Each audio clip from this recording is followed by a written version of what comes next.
esta reunión. Perfecto, empezamos la reunión. Bienvenidos, bienvenidas todos, como les dije, a este webinar donde vamos a hablar sobre la reforma al Código Procesal del Trabajo. Mi nombre es Angélica Acevedo Gómez, yo soy docente de la Universidad Santo Tomás Seccional Bucaramanga, abogada litigante en materia de derecho laboral. Tenemos hoy, el día de hoy, como invitados, como panelistas, a la doctora Tatiana Betancur Giraldo. Ella es abogada egresada de la Universidad de Caldas, especialista en Derecho Procesal Civil y Constitucional de la Universidad Externado de Colombia, con una maestría en Arbitraje Nacional e Internacional y de Inversión en Curso, miembro del Instituto Colombiano de Derecho Procesal y del Comité Colombiano de Arbitraje. Cuenta con 14 años de experiencia profesional al interior de la rama judicial, en donde se ha desempeñado como juez del circuito con conocimiento en lo laboral, juez promiscuo del circuito, juez promiscuo municipal. En la actualidad es juez civil municipal en propiedad y desde hace 7 años en uso de licencia funge como magistrado auxiliar en la sala laboral de descongestión de la Corte Suprema de Justicia. También tenemos como invitado a este panel al doctor Carlos Felipe Vargas Huelgos, abogado de la Universidad Libre, especialista en Derecho Laboral de la Universidad Javeriana, en Seguridad y Salud en el Trabajo de la Universidad Santo Tomás, magíster en Derecho Laboral y Seguridad Social de la Universidad Libre. Ha sido asesor de firma de abogados de gran reconocimiento nacional en áreas de asesoría y litigios, en materia individual y colectiva, y también laboró en el sector público, en la sala laboral de la Corte Suprema de Justicia en diferentes cargos, resaltándose el de profesional especializado, relator y magistrado auxiliar. Actualmente es director de asesorías de abogados Triana y es el CEO del portal laboraldia.com. Entonces, bueno, bienvenidos a la Universidad Santo Tomás, doctora Tatiana, bienvenido, doctor Carlos. Es un gusto para nosotros poder estar con ustedes en este webinar organizado por la especialización en Derecho de las Relaciones Laborales. Esto es un espacio en el cual quiero aprovechar para enviarles un saludo muy especial a nuestros egresados y a nuestros estudiantes de la especialización que están conectados, a los que no, los que vean esto en diferido. Y bueno, empecemos de una vez para en materia. La idea es que sea un panel muy conversado. Entonces, pues quiero empezar con una pregunta para la doctora Tatiana Betancur. En esta reforma al Código Procesal del Trabajo, con permiso, la voy a colocar en pantalla a la doctora Tatiana. Doctora Tatiana, ¿qué novedades se evidencian en la reforma en materia de principios de derecho procesal?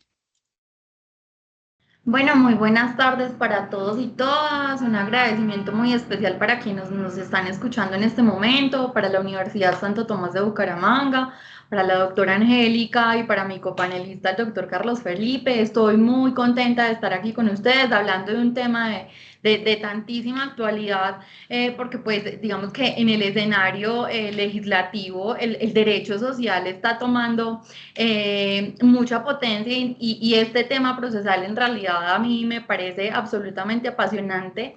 Para contestar la pregunta quisiera hacer una breve contextualización como del tema de la reforma, es decir, cómo surge, cómo llegamos a este estado de las cosas. La Corte Suprema de Justicia hace años atrás, hace ya mucho tiempo, viene trabajando el asunto de proponer una modificación al Código de Procedimiento de Trabajo y de Seguridad Social. Esa modificación al Código de Procedimiento de Trabajo y Seguridad Social fue un trabajo mancomunado, no es a pesar de que es una iniciativa legislativa de la corporación, en ella han confluido las ideas, los pensamientos, las propuestas de magistrados, jueces de todo el territorio nacional, pero también se escuchó en su momento, se recibieron ideas, múltiples iniciativas de la comunidad académica, de los litigantes, de las entidades públicas.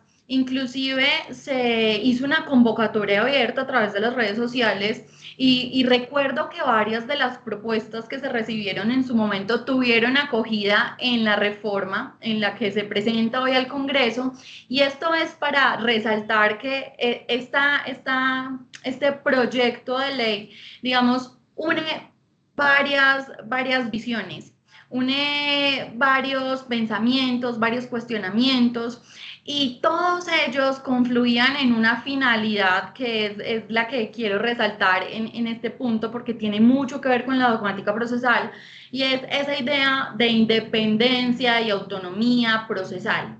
Es decir, la posibilidad de que contemos con un estatuto adjetivo totalmente distinto, apartado, independiente, autónomo de nuestro Código General del Proceso.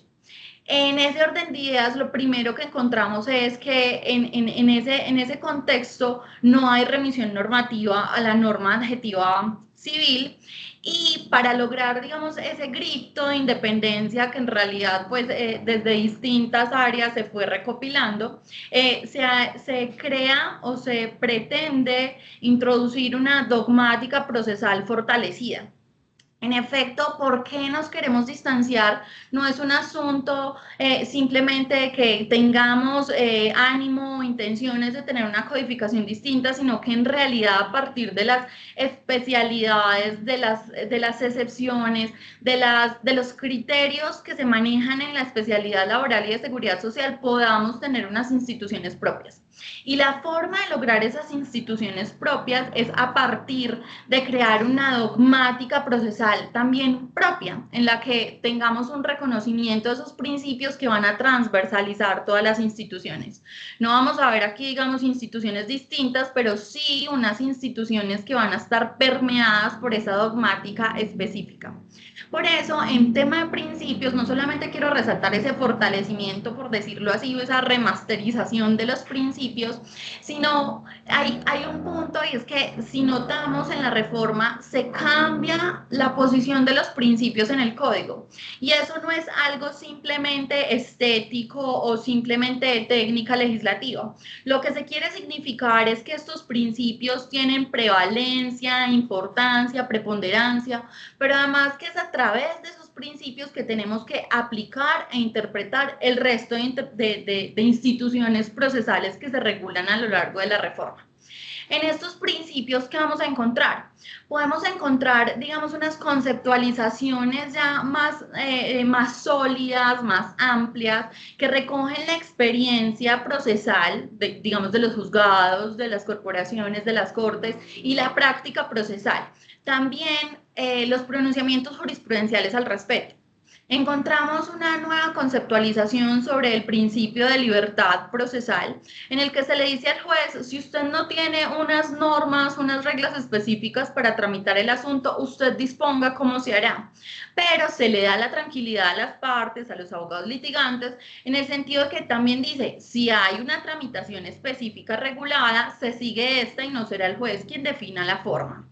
Ese principio que parece novedoso, pues porque no está dentro de lo que conocemos hoy en día como Código de Procedimiento de Trabajo y Seguridad Social, tiene que leerse a la par de otros principios que ya son conocidos por todos dentro de la especialidad, pero que les insisto vienen potenciados. ¿Qué son cuáles? El principio ultra y extra petita, el principio de inmediación, la oralidad no está dentro de este componente inicial, pero sigue siendo un principio dentro de nuestra especialidad, y el principio de juez director del proceso. En este último, quiero recabar que ese siempre ha sido pues como el orgullo de los procesalistas en la oral, que es el tema del juez director del proceso. Nosotros siempre hemos concebido desde la estructuración del artículo 48, tal como la conocemos hoy en día, que el juez laboral y de seguridad social es un juez constitucional en atención a qué? A que es un juez garante de derechos fundamentales, pero además que es un juez constitucional en lo social. ¿Por qué? Porque su trabajo, su deber no solo garantizar esos derechos fundamentales, sino equiparar una relación jurídica sustantiva que viene desigual, desequilibrada. En efecto, se utiliza el término equiparar porque se reconoce ese desequilibrio en la relación jurídica procesal y entonces le otorgamos a ese juez el deber, pero también la obligación y la responsabilidad de ser garante de derechos fundamentales y equiparar la relación jurídica procesal. Ustedes me dirán, ay, no hay nada distinto, es más, es simplemente lo que ya teníamos, pero vamos a ver cómo este principio que siempre ha impactado toda la dinámica procesal, hoy en día está presente en todas esas instituciones. Ese juez es un juez de primera instancia poderoso, es un juez de primera instancia muy dinámico, es un juez de primera instancia muy consciente además y muy sensible de las relaciones que juzga, que eso es, digamos, como en últimas el mensaje que se quiere llevar a través de esta reforma al código en el tema de principios. ¿Por qué? Porque además de lo que ya conocíamos, garante de derechos fundamentales, equipara, garante del derecho a la igualdad, tenemos un juez con la capacidad de instruir el trámite y decir el derecho a partir de criterios de justicia restaurativa, de justicia retributiva, de justicia compensatoria, incluso la reforma habla de una justicia terapéutica. En atención a que, es decir, todas esas modalidades de justicia pueden decirse que son modalidades modernas, actuales, pero ¿qué le dice la reforma al código, al juez? Le dice, usted va a tener todas esas condiciones de justicia pensando en qué específicamente. La reparación de la vulneración de los derechos laborales o de seguridad social y también la reconstrucción de las relaciones laborales. Y aquí para mí entra pues digamos una nueva conceptualización de toda la dogmática, porque a partir de ahí pueden empezarse a reflexionar las otras instituciones como son la conciliación extrajudicial, que en esta reforma también se concilia ese juez que concilia anticipadamente, es un juez ante quien se puede solicitar la conciliación no sujeta pues como al ejercicio de la demanda, sino de manera previa, es un juez ante quien se exponen las fórmulas de arreglo y será el juez que conozca el litigio en caso tal de que no haya una conciliación extrajudicial. Esto no es de que, a mi juicio, pues muy en lo personal, de que sea un juez muy atento a su comunidad. Este juez, si tiene la oportunidad de llevar a cabo esa conciliación extraprocesal y no se surte, entonces puede llevar a cabo la demanda. Y vamos a ver que a este juez no solamente se le otorgan muchos poderes, sino muchas responsabilidades. Si, digamos, llegamos a la etapa de la demanda, este juez tendrá la obligación, por ejemplo, si no se le llegó el certificado de existencia y representación, tendrá la obligación de conseguirlo sin que eso sea causal de inadmisión. O sea, queda expresamente determinado, ustedes no pueden admitir por este motivo, usted tiene poderes, el juez, la reforma reconoce que usted es un juez poderoso, haga uso de ellos. También en la demanda, si se le presenta una demanda en contra de un establecimiento de comercio, pues todos estamos acostumbrados como que el establecimiento de comercio no tiene personería jurídica, entonces la reforma al código le dice, pues si se le dirige contra un establecimiento de comercio, usted, señor juez, que es tan sapiente y tan sensible y tan consciente, pues usted entienda que la demanda se dirija contra el propietario del establecimiento de comercio sin necesidad de inadmitirla. Entonces, trae muchas alusiones así que le imponen esa carga al juez, que en virtud de ese principio que he venido comentando el juez director del proceso, le genera cargas, responsabilidades, deberes y obligaciones. Ese principio, por ejemplo, también impacta el tema del decreto probatorio. La prueba de oficio ya no es una potestad, ya no es, señor juez, si usted lo considera pertinente, sino, señor juez, si hay una prueba que se requiera para establecer la verdad de lo acontecido por encima de lo formal, usted la debe decretar. O sea, es un deber. Usted la debe decretar, no es una potestad. Ese decreto, esa prueba de oficio, entonces también está permeado por un principio sustantivo de carácter constitucional, que es el principio de primacía de la realidad sobre las formas. También se le indica a ese juez director del proceso que cuando esté analizando la admisión de la contestación de la demanda, por ejemplo, ya nosotros lo sabemos dentro del área que uno tiene que contestar si es cierto, si no es cierto, si no lo acepto, porque no le consta, pero dar las razones de la negativa. Eso conlleva dentro de la reforma a presumir, o sea, dar por probados los hechos. Este es dar por probados los hechos. Entonces, en este caso le dice al juez, porque la práctica judicial ha enseñado que digamos, esa obligación o esa potestad se vino pervirtiendo un poco porque el juez inadmitía la contestación de la demanda, dándole una oportunidad a quien contestaba que reformulara esa situación y dejando perder una oportunidad probatoria. Hoy en día la reforma al código le diría, señor juez, Si pasa esto, usted en la admisión de la demanda diga, exprese, declare los hechos que da por probado y esto no será causal de inadmisión. O sea, le deja claro y así le va marcando unas pautas en las que también le exige al juez, por virtud de esa dirección poderosa del proceso, que vaya haciendo declaraciones procesales. Esto es un término pues, que yo utilizo como para ejemplificar el asunto y es que el juez, a medida que pasa el trámite, lo que él diga en los autos puede llegar a constituir la prueba. Por ejemplo, en caso de la admisión de la contestación de la demanda, dar por probados los hechos que no se contestaron bien. Y en la audiencia del 77 se le da digamos, la carga al juez de fijar el litigio, sí, ya digamos que la práctica nos ha enseñado que el juez fija el litigio, pero en este caso la reforma al código le dice, usted se tiene que fijar en estos puntos. ¿Cuáles son?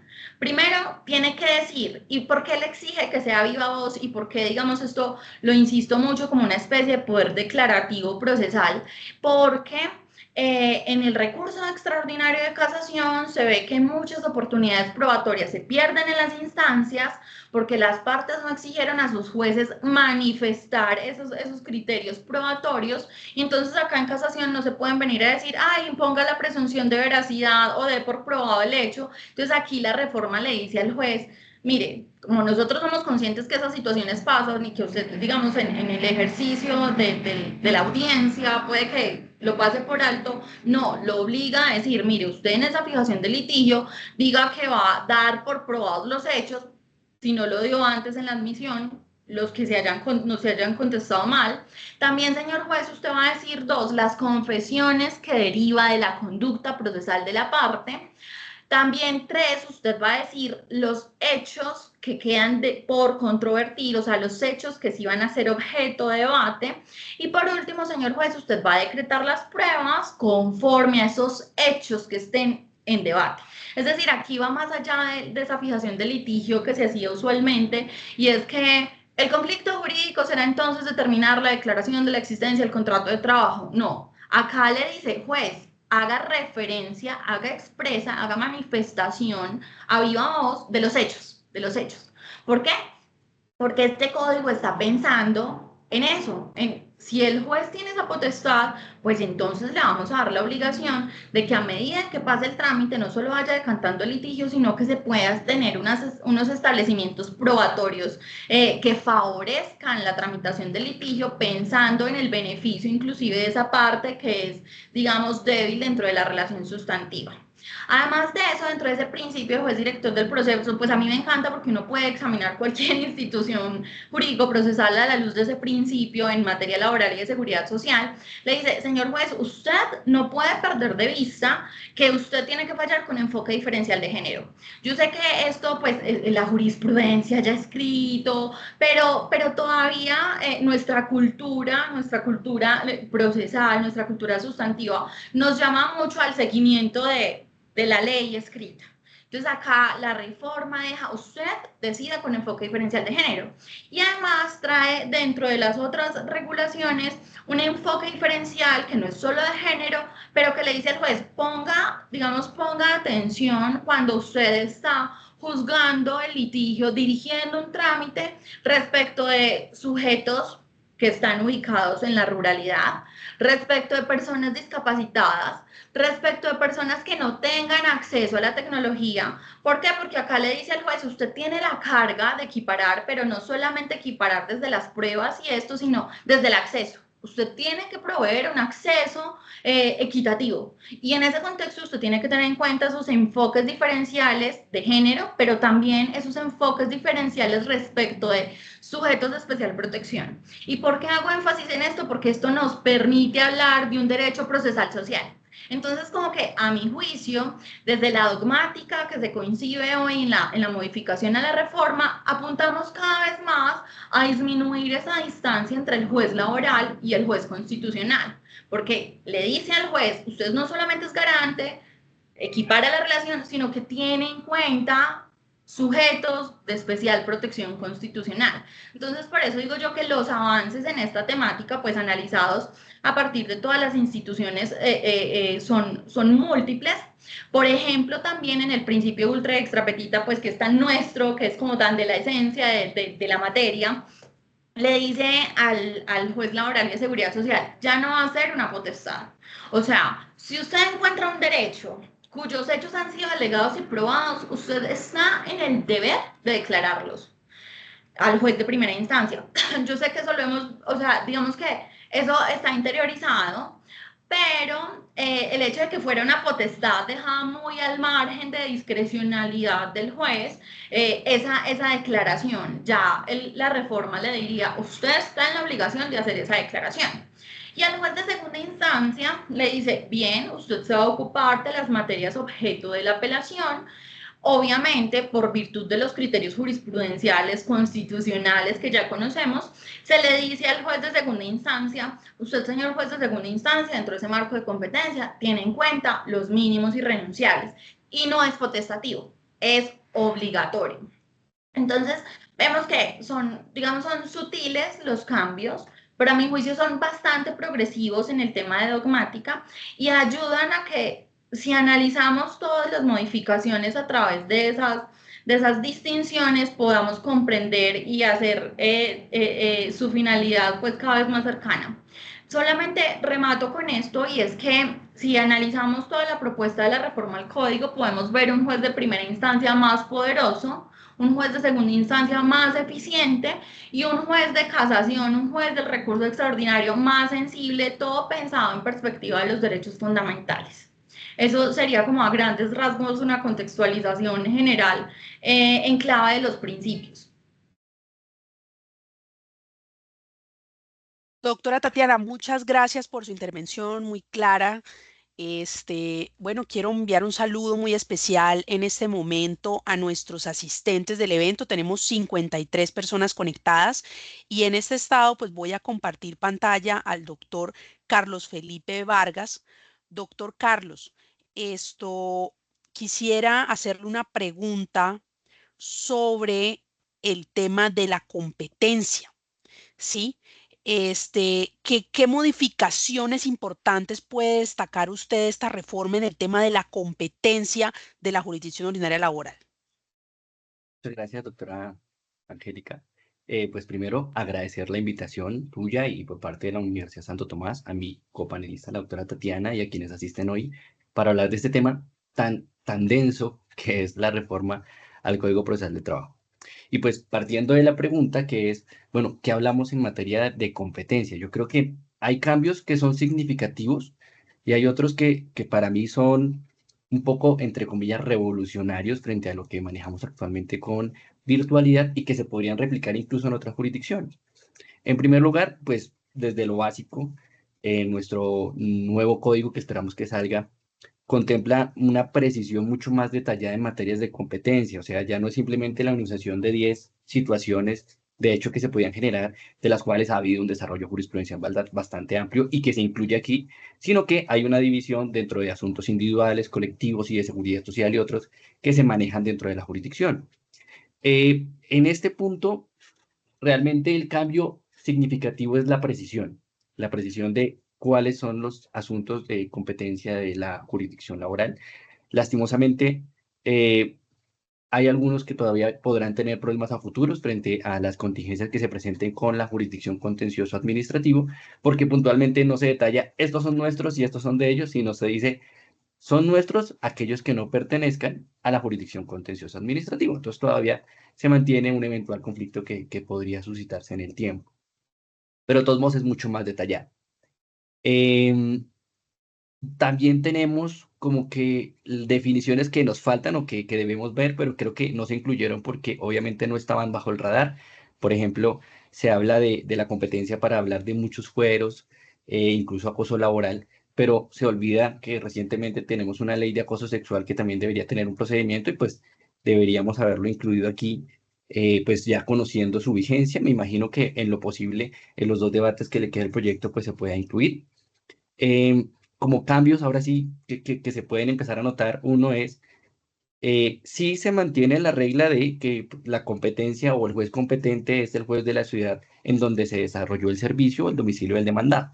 Pero acá, digamos que algo que yo sí considero revolucionario y que debería replicarse en las demás jurisdicciones es la posibilidad de que si el proceso inicia virtual, como debe iniciar, porque el código lo plantea así, el proceso debe iniciar virtualmente y la demanda se presenta bajo estos medios, es posible que se le asigne no al juez puntualmente de esa ciudad donde se prestó el servicio o donde es el domicilio del demandado, sino que se le pueda dar a cualquier juez del país conforme a las cargas que tienen los trabajadores, los jueces. Y pasa que en Bogotá, de pronto por ser una ciudad tan poblada, o Medellín o Barranquilla además, pues hay jueces que están atiborrados de procesos y hay otros que quizás no tanto.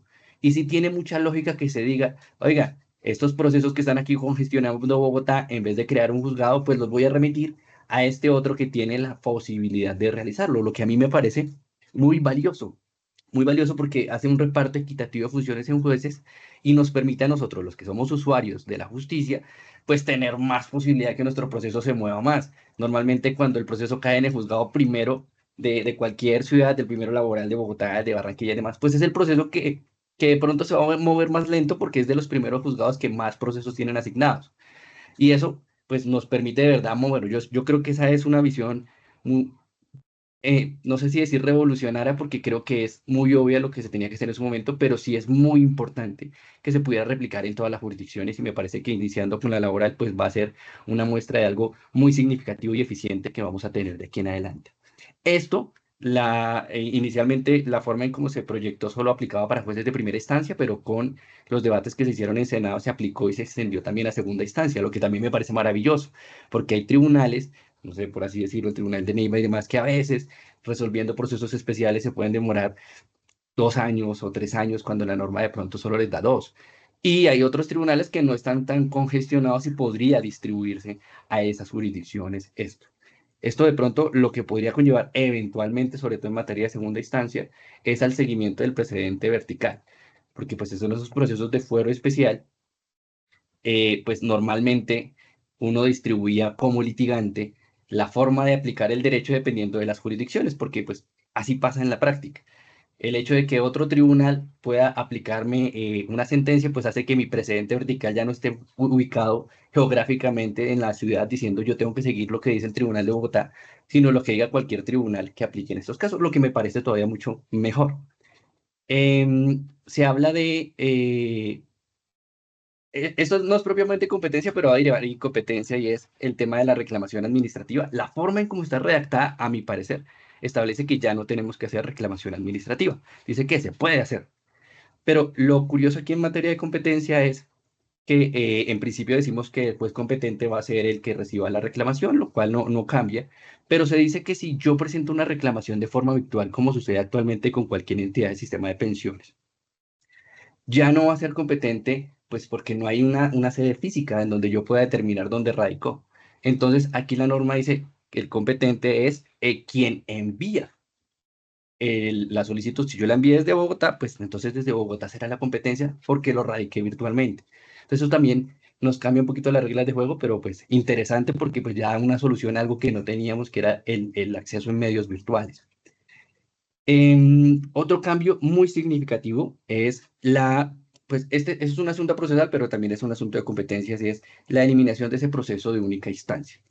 En el proceso de única instancia, nosotros teníamos un problema y era, bueno, pero a pesar de que sea de única instancia, realmente por un tema de cuantía, que en este proceso, que en este código se pasa de 20 a 40 pues realmente no se había tan garantizado el derecho al derecho de debido proceso, en especial impugnación. Cuando la sentencia no era totalmente desfavorable al trabajador, pues no podía apelar. Cuando la sentencia es desfavorable o favorable al empleador, pues, o parcialmente favorable al empleador, pues el empleador nunca podía apelar, no había opción de apelar. Y algo que nosotros somos conscientes, y con esto pues trato de ser lo más objetivo posible, y es, los jueces también se equivocan, y es algo que evidentemente notamos todos los días en sentencias de tribunal, en sentencias de casación, y pues decir que un juez de pequeñas causas no se equivoca, pues es como que faltar a la verdad. Entonces, aquí sí teníamos una insatisfacción los usuarios de la justicia tanto defensores de demandantes como demandados, en no tener la posibilidad de impugnar, de apelar esa decisión y solo tener el grado jurisdiccional de consulta ante eventuales casos que no siempre procedían. Entonces, cuando se elimina este proceso, lo que se hace es crear la posibilidad de tener dos tipos de proceso, unos de mínima cuantía y otros, digamos que no son de mínima cuantía. Y van a tener los dos, pues dos instancias. Y aquí entonces hay un cambio fundamental en la concepción del juez de pequeñas causas, porque entonces ya no es un juez para únicas instancias, sino va a ser un juez municipal. Entonces, es un juez laboral municipal que va a llevar todos los asuntos que tengan una cuantía de hasta 40 salarios mínimos. Pero esto ayuda muchísimo porque la competencia que tenemos actualmente con los jueces de pequeñas causas es pequeña. Son casos muy limitados hoy. En laboral tenemos posibilidades de condenas nomás por la sanción moratoria, una culpa patronal o demás, a pesar de que sean procesos pequeños, digamos, entre comillas, en cuantía, pues que todo el mundo derivaba al juez de circuito. Y el juez de pequeñas causas cada vez se quedaba sin menos competencias, a pesar de que tienen igual mucho trabajo. Entonces, el hecho de poderles incluir este tipo de procesos, pues va a descansar un poquito a los jueces de circuito, va a obligar necesariamente a la creación de más jueces municipales, porque los que hay, pues yo creo que no van a poder cubrir la demanda que se tiene. De hecho, el año pasado, cuando se presentó la anterior reforma, los jueces de pequeñas causas se unieron para protestar contra la forma de incluirlos como jueces laborales municipales, porque estimaban que frente al número de procesos que tienen y los que podrían llegarles a asignar, pues no era posible que los resolvieran. Entonces yo creo que esto va a generar en lo posible la creación de más jueces laborales municipales, lo que ahora a mí me parece correcto. Entonces, esto en materia de competencia.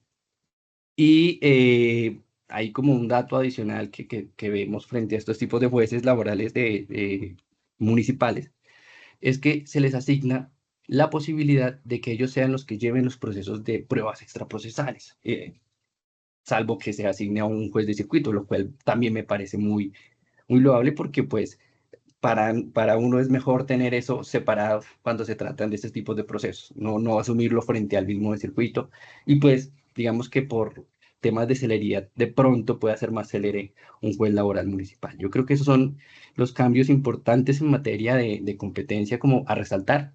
De resto, pues hay muchas normas replicadas del CGP y aquí de pronto un comentario más allá de lo que decía la doctora Tatiana y es, si bien se está propendiendo por la autonomía laboral, pues estimo yo, y desde un sistema, digamos desde mi punto de vista ignorante en el tema, estimo que de pronto empezar a replicar conceptos y artículos de forma literal frente a lo que ya teníamos en el CGP, pues para mí es innecesario. Si no tiene un valor agregado o un diferencial, pues no hay necesidad de regularlo, porque en todo caso, a pesar de que el código trata de contemplar todas las normas del CGP y demás para hablar de una única estatuto, una única fuente de consulta, pues finalmente también dice, en caso de que no haya algo regulado, pues vayámonos a las normas que regulan la materia. Entonces, pues terminamos otra vez acudiendo al CGP. Entonces, para mí era innecesario, pero pues ahí dejo ese dato. Listo, muy bien, doctor Carlos Felipe. Muchas gracias por su amable intervención. En este estado, pues quiero nuevamente, voy a colocar en pantalla a la doctora Tatiana Betancourt. Tengo una pregunta, doctora Tatiana, y esta tiene que ver con el recurso de casación, que es tan importante para nosotros los litigantes. Doctora, ¿qué cambios destacaría del recurso de casación que tiene esta reforma que nosotros debamos tener en cuenta? Está silenciado el micrófono, doctora Tatiana. Gracias. Lo primero que voy a advertir es que precisamente a mi juicio, después de darle pues una lectura, de estudiarlo, de estar analizando el tema de la reforma, lo que tiene más modificaciones es el recurso de casación. Y yo creo que tiene una lógica y una consecuencia y de hecho pues eso es lo que se esperaba porque pues una iniciativa legislativa que tuvo su curso desde la corporación, desde el juez extraordinario de casación, pues se trajo entonces, como se hacen en todas las reformas, muchas de las cuestiones jurisprudenciales que ya se han venido definiendo en torno al recurso de casación. Este recurso de casación también se ve impactado fuertemente por el asunto de la dogmática procesal. Si tenemos un juez de primera instancia que cuida derechos fundamentales, si tenemos un juez de segunda instancia que garantiza mínimos irrenunciables, tenemos que tener un juez de casación también pensando y leyendo el derecho y el proceso en perspectiva de los mismos. Entonces al juez de casación se le dice, mire, señor juez de casación, usted va a tener las mismas funciones de siempre, usted tiene una función nomofiláctica de unidad, de coherencia, de armonía del ordenamiento jurídico, pero usted también en su función de juez extraordinario va a tener en cuenta los derechos constitucionales y los tratados internacionales. Entonces, pues ahí, desde ese momento en el que le introducimos ese tipo de filosofía al recurso de casación, cambia la tramitación, la formulación, la sustanciación.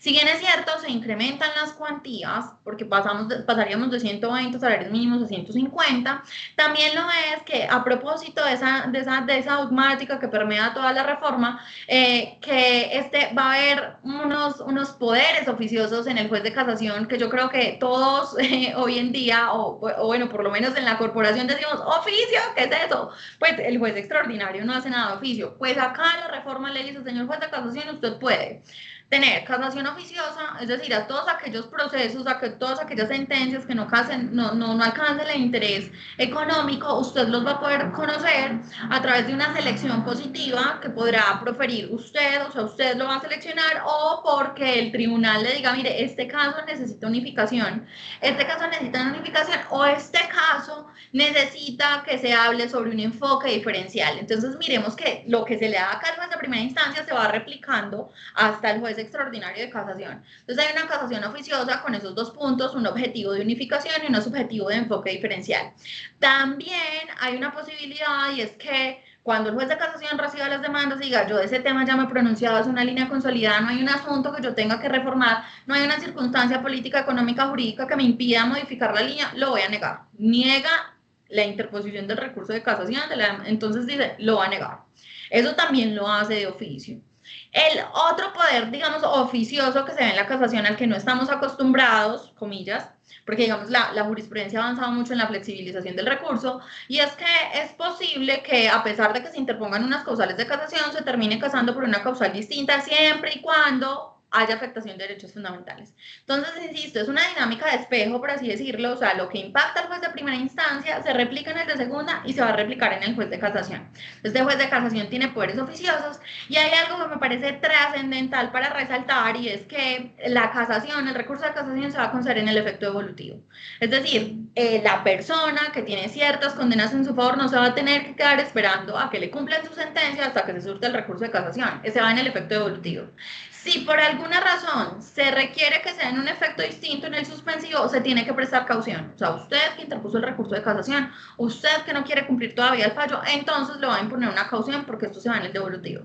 Si es un tema, por ejemplo, de que el demandante o a quien salió a favor de la sentencia está pidiendo una condena superior, se cumple la condena que esté en firme. Entonces, digamos que eso es un avance para nuestra jurisdicción, porque obviamente los retrasos en materia del recurso de casación pues generan retrasos y son gravísimos en los derechos laborales, en los derechos sociales, en los derechos de seguridad social. Entonces, me parece que era un avance imprescindible y necesario en la jurisdicción laboral y de seguridad social.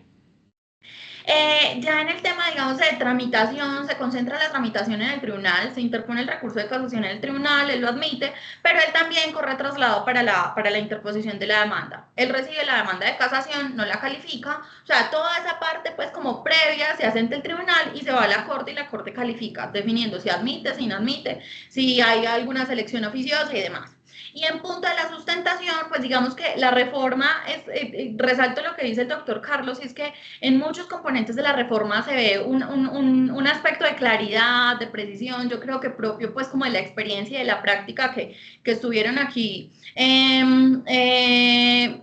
tramitando el asunto, y es que se traen a colación todas aquellas posibilidades que acá llamábamos como flexibilización de la técnica o de superación técnica. Entonces, que si usted entremezcló argumentos fácticos y jurídicos, pues estúdieselo porque sea pertinente. Pero hay algo que quiero resaltar y con la idea de que quede claro que esto es transversal, el tema de la dogmática, y es que el juez de casación también dice, mire, si yo no le entiendo su demanda, yo se la voy a interpretar, es cierto, pero ¿qué voy a tener en cuenta para ese ejercicio, digamos, de interpretación de la demanda? La conducta procesal de las partes, la naturaleza del litigio y la posición de las partes en el litigio, que me parece pues que eso también viene es digamos un reflejo de las instancias, porque el juez de primera instancia tiene que valorar la conducta procesal de las partes. Lo otro es que ya no hablaríamos conceptualmente de 2 causales de casación, sino de 5, pero no es nada distinto que precisión, claridad, sistematicidad y recoger todas aquellas reglas jurisprudenciales que se han creado en torno a la tramitación del recurso de casación. Hay algo que también me parece un avance, que lo necesitábamos como casi que a gritos, y es que en el tema de digamos, la infracción de la ley, por la errónea valoración de la prueba, por un defecto fáctico, ya no vamos a tener prueba calificada. Es decir, el juez de casación podrá estudiar los documentales, los testimonios, los dictámenes periciales, inclusive los indicios, lo que me parece súper atinado, pues porque precisamente en la jurisdicción laboral acudimos mucho a esos medios de prueba para efectos de develar las conductas ocultas que se presentan, pues digamos, en el mercado, en el mundo del trabajo. Entonces, para resaltar y para hacer pues como muy sucinto el tema del recurso de casación, es la filosofía, la dogmática, la casación oficiosa, el efecto evolutivo y la prueba calificada desaparece, que es pues algo para mí como para aplaudir. Eso sería principalmente. Gracias, doctora Tatiana, muy gentil. Bueno, ahora quiero hacerle una pregunta al doctor Carlos. Doctor Carlos, ¿qué cambios nos trae la reforma en torno al proceso especial que deben adelantar los trabajadores que cuentan con estabilidad laboral reforzada cuando son despedidos? Listo. Yo creo que un tema de contexto, nosotros tenemos un problema de multiplicidad de fueros de protección de estabilidad laboral reforzada en nuestra legislación y desarrollo jurisprudencial que han llevado a que estos asuntos todos se tramiten en su mayoría a través de acciones de tutela que no están cayendo o recayendo puntualmente en personas que conocen especialmente este tipo de asuntos. En su mayoría jueces de pronto penales, civiles, promiscuos, que no son expertos en la especialidad. Y se ha venido generando una bifurcación de conceptos en donde hemos tenido diferentes choques de trenes, como lo ha sido el fuero de salud, que tenemos aquí un constitucional, aquí un ordinario, podríamos también decirlo de maternidad y otro. Entonces, como alternativa a esto, se ha dicho, venga, realmente esto no lo podemos manejar por tutela, tampoco podemos someter estos asuntos al Ministerio de Trabajo porque lamentablemente no está funcionando, no es célere, no es rápido. Entonces, pues establezcamos un procedimiento que lo permita hacer vía judicial. Dentro de eso, pues se dijo, dentro del proceso judicial, pues un proceso ordinario sería realmente difícil de manejar para una situación que requiere una atención especial, por precisamente ser sujetos de especial protección, pero ¿por qué no escalarlo y verlo en el proceso especial que inicialmente se trata el de fuero sindical? Porque el de fuero sindical es una medida de protección muy similar a estos otros tipos de fuero que tiene una atención especializada, por así decirlo, en donde se trata de un proceso que debe ser célere, que en algunas jurisdicciones sí lo es así, se cumple muy bien con los términos, tanto en primera como en segunda, y pues en última está brindando la garantía, pero también con un espacio de debido proceso. ¿Por qué lo digo? Porque en un escenario de tutela no es tan sencillo hablar de confrontación de pruebas o de interrogatorios o demás, porque tenemos un término casi que es de un día, 24 horas, 12 horas, que da un juez en su momento. Y tampoco lo podríamos hablar en Ministerio de Trabajo porque estamos en un escenario en donde hablamos con funcionarios administrativos, primero que no son jueces, no tienen esa competencia, y segundo, que pues no está de más decir que los funcionarios del Ministerio de Trabajo no necesariamente son abogados, podemos encontrarnos un psicólogo, un administrador, un artista además. Entonces pues eran escenarios donde discutirlo es realmente difícil. Teníamos que llevar esto casi que ante la jurisdicción contenciosa y eso era innecesario. Entonces, lo que se permite a través de este proceso, y si sale adelante, es que podamos extender el proceso de fuero sindical a aquellos procesos de fueros de estabilidad laboral reforzada, en cuanto a maternidad, tanto en su concepción inicial como su concepción extendida, en procesos de protección por discapacidad, también de prepensionados, de acoso laboral, circunstancial, y si uno interpreta de pronto sistemáticamente la norma más adelante, hay otro artículo que habla de que todos los fueros adicionales que se desarrollen en la norma van a estar por el proceso especial, pues yo entiendo que será este proceso de fuero sindical, lo que permite pues descongestionar mucho tutela y evitarnos ese trámite tortuoso que teníamos ante el Ministerio de Trabajo. La forma en cómo quedó concebida es todos los asuntos que tengan que ver con este tipo de fueros. Entonces, esto tiene dos aristas. Una, permite, pues, obviamente, el reintegro en caso de un despido por desprotección, por violación de ese derecho de estabilidad laboral reforzada. Pero eventualmente también cobijaría la posibilidad de despedir. Es decir, se podría pensar que un empleador diga, voy a iniciar un proceso especial con la finalidad de que me autoricen un despido de un trabajador, porque la norma contempla así todos los asuntos derivados de fuera. Entonces, sería posible que yo pueda acudir ante el juez para que a través del proceso especial me califique una justa causa y poder retirar un trabajador, por ejemplo, con una discapacidad que es mucho más difícil de manejar al interior de un Ministerio de Trabajo. Como cambios de este proceso también especial hay dos. Uno, que me parece sustancial y supremamente necesario, y es que la contestación de demanda en los procesos de fuero sindical a hoy se hacen de forma oral. Y hay demandas de fuero sindical que son extensas, entonces cuando uno está en audiencia y está haciendo una contestación, pueden demorarse media hora contestando, una hora contestando y pues subsanando todavía más. Y si hay reforma de demanda, pues se vuelve mucho más complicado. Este proyecto de reforma contempla que esa contestación tiene que darse por escrito, dentro de 5 días, pero por escrito. Entonces, eso ayuda muchísimo a la audiencia. Y nosotros ya llegamos a la audiencia simplemente a fijar litigio, a practicar pruebas y pues a presentar alegatos y sentencia. Entonces, esto ayuda muchísimo frente a lo que se tenía. Y por otra parte, hay una extensión del término de prescripción que en ocasiones va a jugar alguna incongruencia, y ya la voy a explicar. Primero, nosotros teníamos un término en materia de fuero sindical de 2 meses, 2 meses de prescripción. Hoy ya no sería de 2 meses, sino de 6 meses para la protección. Entonces se extiende, sobre todo para lo que es fuero sindical. Pero si esta figura se le está aplicando a los otros tipos de fuero, podría estar reduciéndose la protección. Por ejemplo, el de acoso laboral recientemente se dijo que era de 3 años, como también lo es del de acoso sexual. Entonces, si esta protección era de 3 años, hoy la vamos a pasar solo a una prescripción de 6 meses. Podría haber una reducción. Y en materia de otro tipo de fueros como maternidad, como pues prepensión o demás, no se había hablado de término de prescripción y pues aplicábamos el mismo que es el trienal para todos ellos. Aquí con este tipo de procesos los estamos reduciendo también a 6 meses, que puede ser interpretado como una desmejora o no. Yo creería en principio pues que hace parte de la potestad legislativa que tiene pues el legislador de regular términos de prescripción y que en últimas se está compensando la posibilidad de reducir el término para que la persona acuda a un proceso especialísimo que le va a dar un mayor celeridad. Entonces hay una compensación que es lógica, que es la misma que tenía el fuero sindical de tener solo 2 meses, porque estaba dando un proceso mucho más expedito.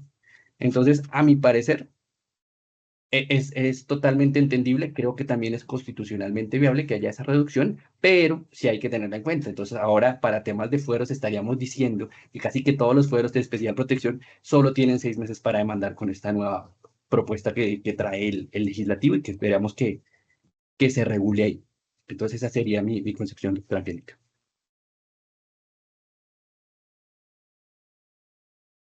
Bien, doctor Carlos, doctora Tatiana, muchas gracias por su intervención. Bueno, en este estado del webinar hice una intervención en el PIR del webinar. Si alguien desea hacer alguna pregunta, con mucho gusto podemos hacerle la pregunta a nuestros panelistas. Tenemos 59 personas conectadas en el enlace de PIR. Podemos recibir alguna pregunta.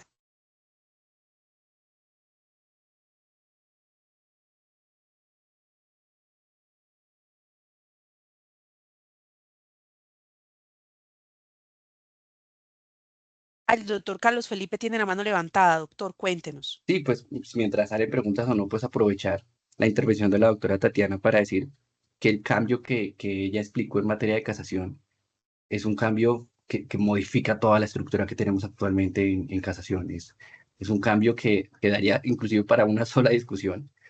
Y yo creo que entre líneas, y de pronto yo que estoy más alejado de esto, sí puedo decir para mí la visión actual que va a tener el sistema de casación va a conllevar a que realmente casación se vea vista como una tercera instancia, porque ya va más allá de la protección, digamos que nomofiláctica que decía la doctora Tatiana, y más la protección al proceso y a lo sustancial que contiene él, pero al mismo tiempo hace que de pronto en escenarios en donde el juez de casación pueda decir, no, yo sobre esto ya hablé, es demasiado reiterado, pues se esté perdiendo la oportunidad que yo sí tenía desde el proceso, ¿no? Digamos, estos procesos de ineficacia que son tan habituales y extenuantes, pues tienen demasiada jurisprudencia. Y que de pronto a mí me digan, no, qué pena, pero es que frente a ese tema yo ya he hablado muchísimo, podría pasarme en un escenario que pues no quisiera, perdiera ese derecho ahí. Pero pues simplemente a título de comentario. Listo, doctor Carlos, muchas gracias. Doctora Tatiana, no sé si desea hacer una réplica. La Sí, doctora dos cositas muy puntuales. Y es que, primero, en relación digamos, lo que nos decía el doctor Carlos, sí hay ciertas instituciones que vienen como están en el Código General del Proceso. En realidad no son tantas como digamos, se pudiera percibir, porque si lo vemos en los asuntos en los que hay, digamos, pues que traemos de un instituto a otro, es aquellos en asuntos que son estructurales. Yo hablaba en algún momento con uno de los magistrados titulares, pues que estuvo en el análisis de todo esto y dice, mire, todos los códigos tienen una estructura básica. Y esa estructura básica, digamos que, pues se replica la estructura básica de asuntos como de secuestres, o sea, asuntos que en la práctica no necesitarían una regulación especial. Y aquí quiero entrar a decir algo nuevamente. Yo soy súper defensora del tema de los principios y la dogmática. Me parece que si uno entiende eso, ya no necesita ser demasiado minucioso, por así decirlo, porque pues, digamos que fluye un poquito en esa dinámica. Y es que esa misma institución traída acá, leída a través de unos principios distintos, yo creo que la apuesta o la esperanza es que de resultados diferentes, más especiales, más específicos, más diseñados pues como al verdadero litigio laboral y de seguridad social que tiene unas condiciones bien especiales. Eso pues como por un lado pues lo que quería decir. Lo segundo es que el doctor Carlos Felipe tiene toda la razón. De recurso de casación uno puede, digamos, hacer todo un diplomado sobre las reformas que trae. Es controversial porque digamos que es una óptica y una visión totalmente distinta a la que estábamos acostumbradas de lo que identificamos con recurso extraordinario. Pero cuando yo les decía que la reforma aprovecha a traer todas esas reglas jurisprudenciales que se han ido avisorando en temas de interposición, en realidad, si uno se pone a verificar, no crea nada distinto a lo que el estado actual de la jurisprudencia ha permitido. Cuando está comprometido un derecho fundamental, se supera la técnica. Lo que sí deja claro, y yo creo que esto hay que abonarle a esa modificación, es que no puede ser ningún hecho distinto a los discutidos dentro de las instancias, pues de ahí como que no vaya a haber un factor sorpresivo y tiene que estar muy ligado, por eso lo resaltaba pues como a lo último de la intervención, a la conducta procesal de las partes y al litigio que se haya surtido en las instancias. Entonces, de pronto, pues ahí como como para minorar, digamos, ese poder oficioso que sí se le da, que es contradictorio para quienes hemos trabajado en el recurso extraordinario, es totalmente contradictorio con un recurso extraordinario, pero la jurisprudencia hoy en día lo ha permitido. Lo que sí se cuida mucho es que sea desde el mismo litigio que se propuso en las instancias, o sea, que el juez de casación no vaya a ser un juez sorpresivo en aras o con la bandera de estar cuidando los derechos fundamentales. De todas formas, pues muchas de las modificaciones, como lo dijo el doctor Carlos, podrían replicarse en otras jurisdicciones porque son totalmente, digamos, modernas, actuales y para nuestra jurisdicción absolutamente necesarias. Entonces, como que aras de esa finalidad de la autonomía y la independencia, yo sí soy partidaria de que esa repetición en algunas instituciones a través de otra dogmática debe traernos resultados distintos y eso es como un poco la apuesta.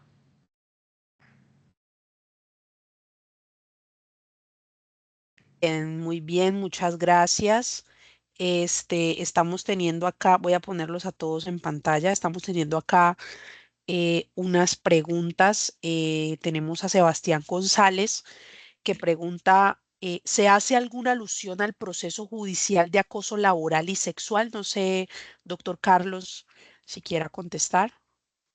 Sí.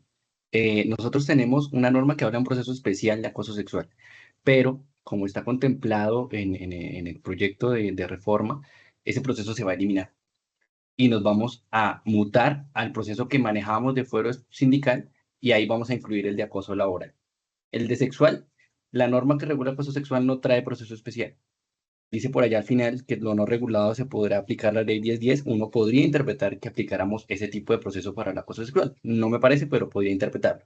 Pero aún así, esos dos tipos de protección van a entrar dentro del proceso de fuero sindical. Entonces vamos a manejar el mismo proceso de fuero sindical para acoso laboral, para acoso sexual, para fuero sindical, para fuero de maternidad y para cualquier otro tipo de protección. No hay proceso especial de acoso laboral en este código. Vamos a manejar el mismo de fuero sindical. Listo, muy bien, muchas gracias. Y doctora Tatiana, acá preguntan, ¿cuál sería la opinión de los panelistas en cuanto a la posibilidad de emitir sentencia anticipada?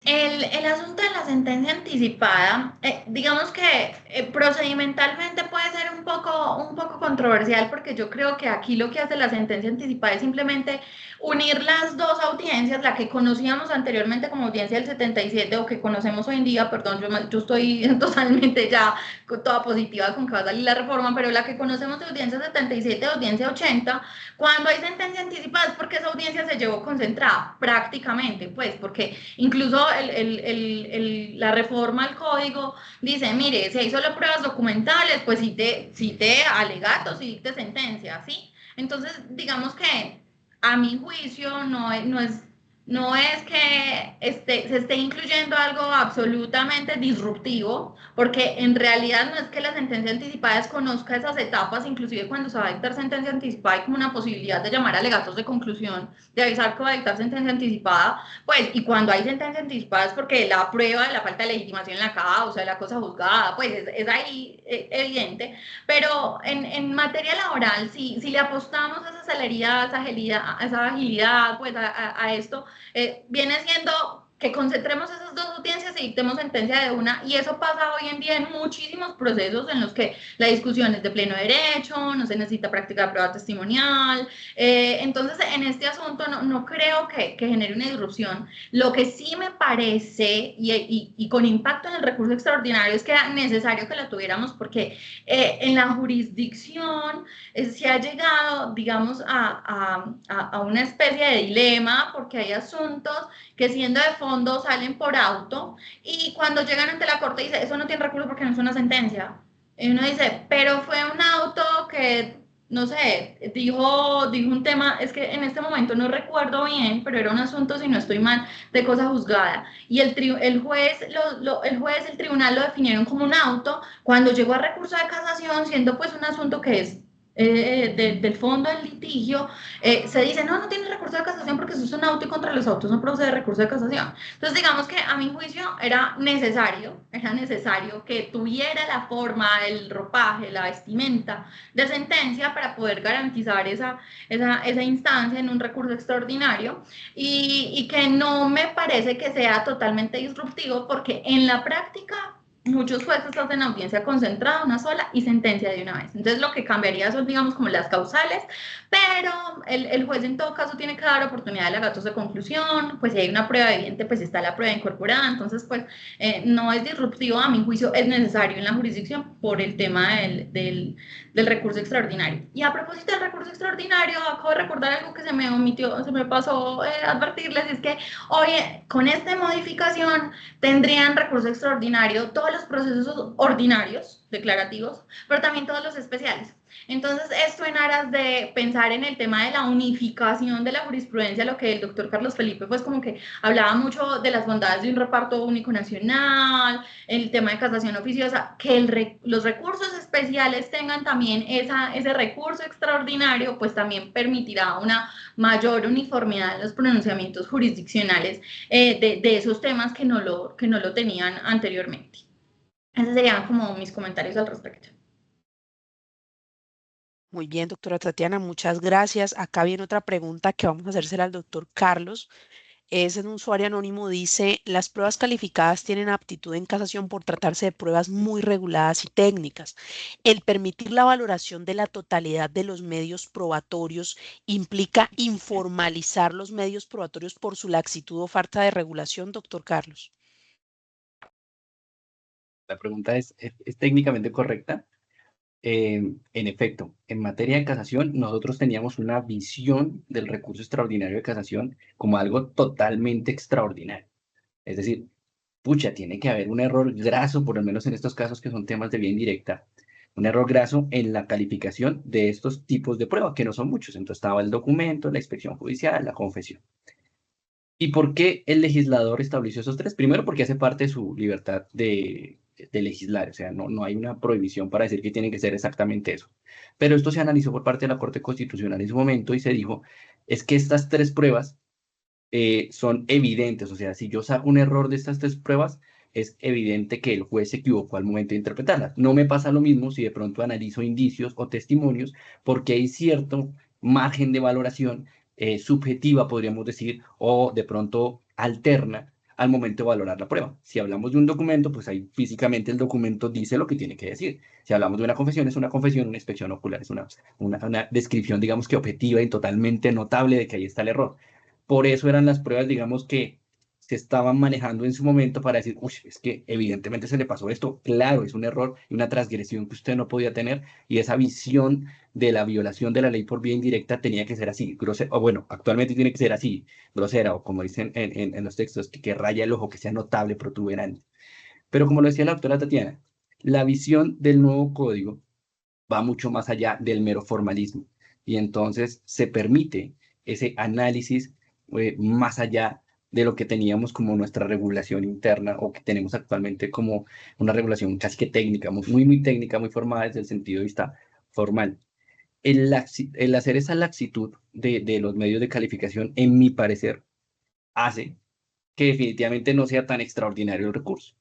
Y por eso pienso que puede eventualmente uno considerar como litigante que va a terminar siendo una tercera instancia más, porque pues vamos a permitir de todo, inclusive vamos a hablar de pruebas de oficio, también está la posibilidad de que se requieran a las partes para generar interrogatorios para aclarar y demás. O sea, ya es una casación que no es netamente formal como la teníamos, es otra visión de casación, va a hacer que el proceso sea mucho más laxo, menos técnico, menos formado, dependerá mucho de los magistrados la forma en cómo lo analicen, pero en últimas no está mal, hace parte de esa libertad de configuración legislativa que tiene el legislativo y es válido, pero sí va a ser algo que complique por lo menos el régimen tradicional de casación. Por eso decíamos con la Tatiana, seguramente esto implicará volver a repensar lo que nosotros teníamos en casación, va a ser otro mundo, otra visión, y así tendrá que aplicarse si sea. Obviamente, uno que está acostumbrado a lo anterior, pues le parece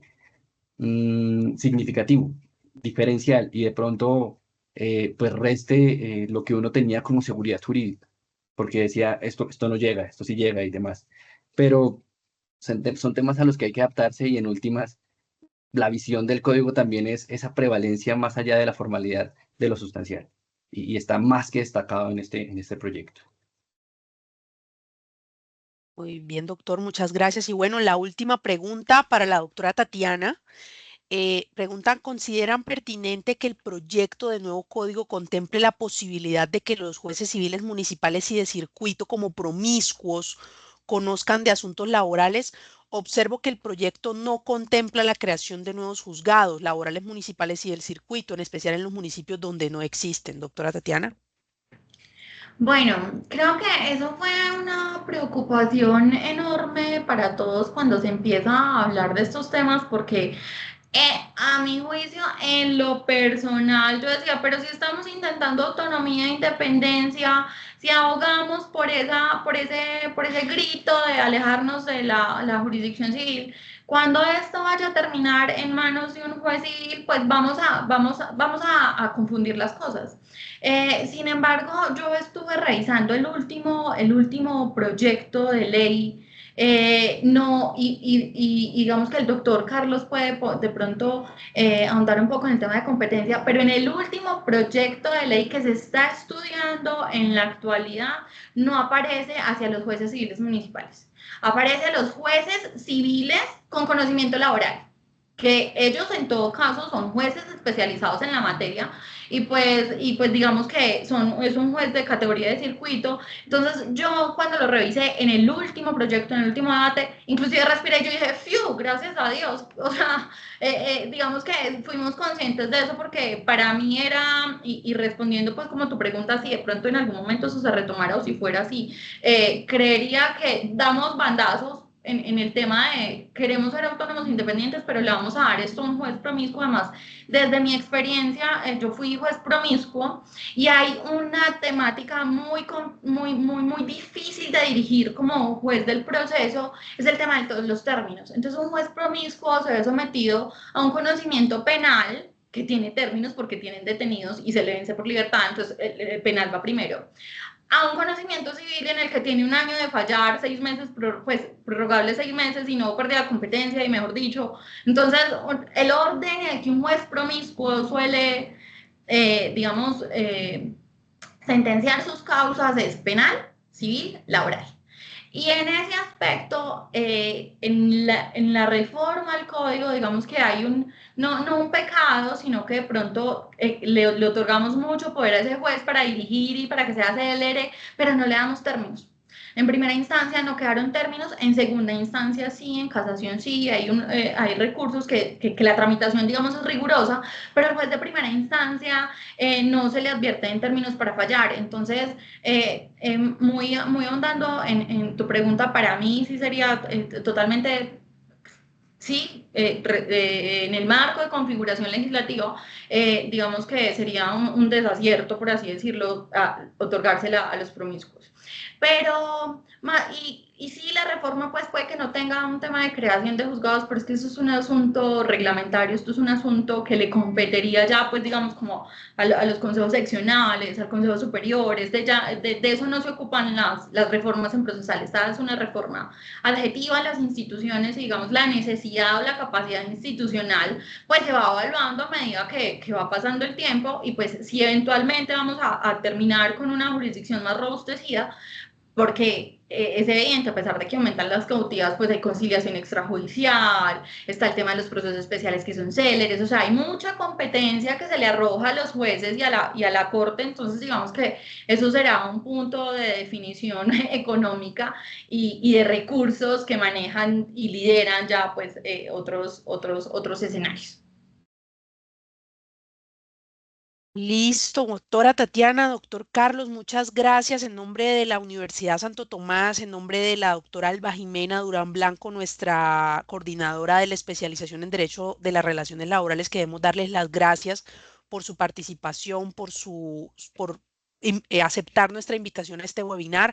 A nuestros 52 asistentes también muchas gracias. Esta reunión quedará grabada y bueno. Esperemos que podamos tenerla pública en las redes de la universidad y obviamente en laboraldia.com. Muchas gracias de verdad, Muchas doctores, muy gracias, que amables. tengan una feliz Muchas gracias. noche. Hasta luego, gracias.